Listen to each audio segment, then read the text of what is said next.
Assalamualaikum sahabat Alikna semua, semoga sehat selalu dan tetap semangat selalu dan juga tetap Masya Allah ya dimanapun berada. Sahabat semua, gini, ada satu permasalahan ya, dimana ketika seseorang dia tinggal di daerah yang di situ banyak non-muslimnya ya. Dia tinggal di satu daerah di Eropa, di Amerika atau di benua-benua lainnya di luar negeri ya, sehingga dia sulit untuk menemukan makanan yang halal yang dia berupa daging gitu ya. Nah, kalau kita di Indonesia ini kan mudah tuh.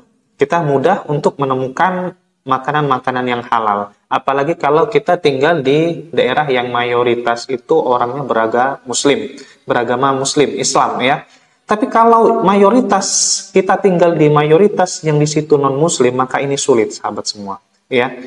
Nah, ada permasalahan. Yang pertama itu terkadang mereka bingung. Orang-orang yang tinggal di luar negeri itu bingung bagaimana mereka memakan daging yang di situ mereka masih bingung apakah di situ tidak tercampur daging-daging yang dilarang dalam Islam atau tercampur begitu. Sebenarnya ada daging babinya nggak sih? Ada daging anjingnya nggak sih? Begitu. Nah, selama dia membeli daging itu, maka dipersilahkan untuk berijtihad ya. Dia melakukan analisis, melakukan riset lah gitu, atau dia mencari tahu kabar tentang daging yang dijual di toko si fulan tadi ya. Tapi jangan tanya sama orangnya. Kalau tanya sama orangnya ya belum tentu ya dia mau ngasih tahu yang benar. Tapi kalau mau tanya, silahkan tanya dia, dan tanya juga orang-orang lain, dan tanya juga teman-teman kita yang muslim yang mungkin memang sudah lama tinggal di situ. Tidak boleh kita hanya mencukupkan bertanya kepada si penjual daging itu ya.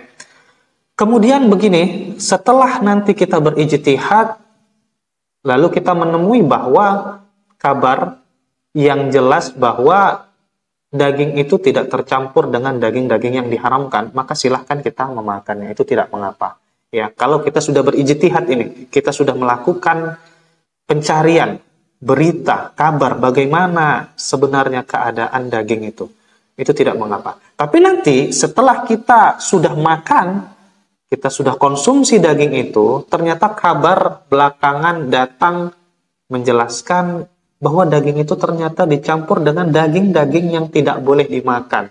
Maka pada saat itu, sahabat semua, kita wajib mencuci mulut kita, silahkan kita bersihkan badan kita, karena sudah bersentuhan dengan daging-daging yang tidak boleh dimakan itu. Ya, begitu dia sahabat semua. Oke, kemudian masalah yang kedua adalah begini.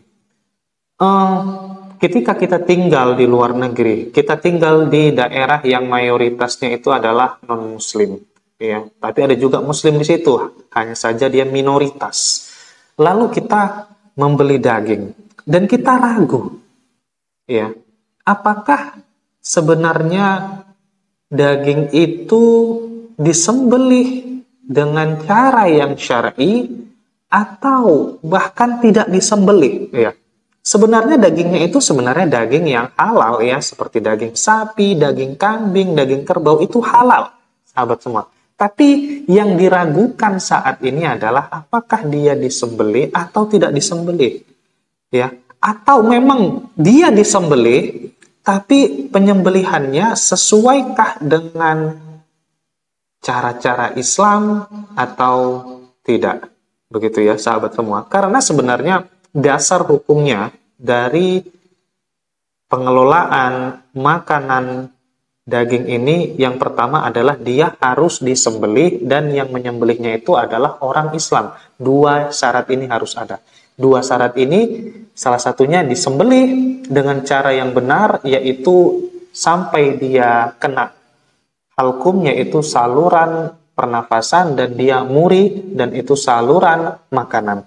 Itu harus kena. Dan yang kedua adalah yang menyembelihnya itu adalah orang muslim. Begitu. Dua syarat ini harus ada. Nah, tapi kita kalau ragu, ya, kita nggak tahu di daerah yang minoritas muslim itu, maka langkah yang pertama yang harus kita lakukan adalah harus mencari berita bagaimana sebenarnya proses pengelolaan daging itu.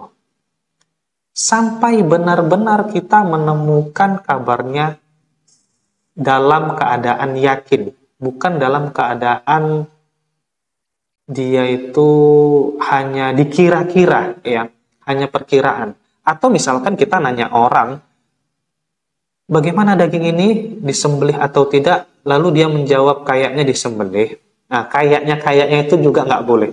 Atau dia bilang katanya disembelih dengan cara yang benar, katanya sih disembelih dengan cara yang syar'i. Nah, katanya itu juga nggak boleh.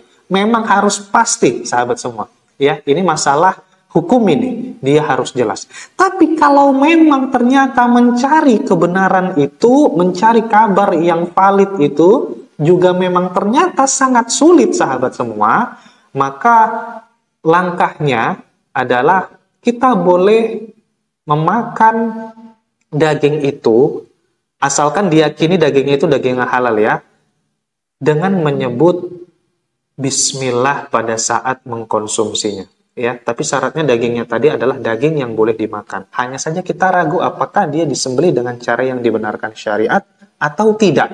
Begitu.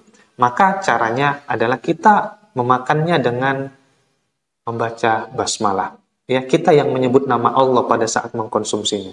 Ini dijelaskan di dalam suatu hadis yang diriwayatkan oleh Imam Ibnu Majah, dia dari Sayyidah Aisyah, ya. Dijelaskan sahabat itu menjumpai Rasulullah SAW. Ini hadis dijelaskan di dalam kitab Ibnu Majah sunannya, yaitu hadis ke 3174. Ya. Teksnya adalah, ya Rasulullah, sahabat bertanya kepada Nabi kita, ya Rasulullah, inna qauman ya'tunana bilahmin.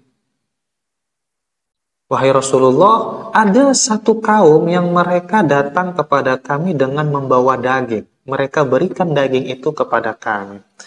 Lana dari azukirasmullahi alaihi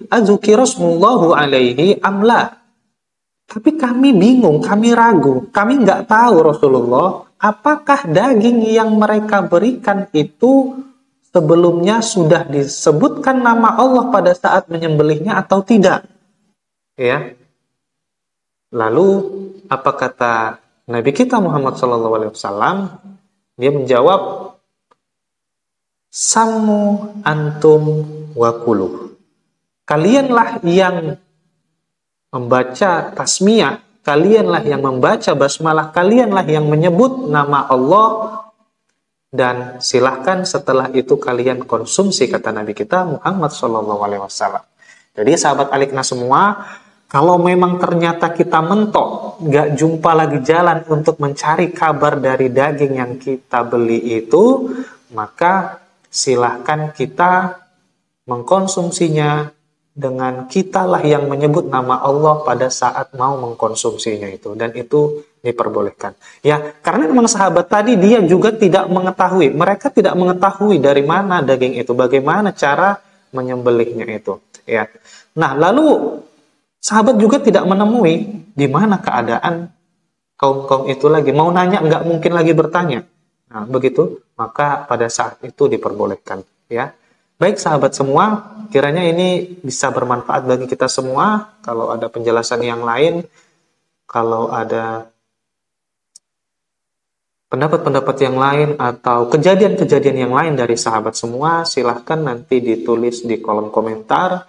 Jangan lupa di-share, di-komen, di-like, dan di-subscribe kalau belum di-subscribe. Dan terima kasih. Assalamualaikum warahmatullahi wabarakatuh.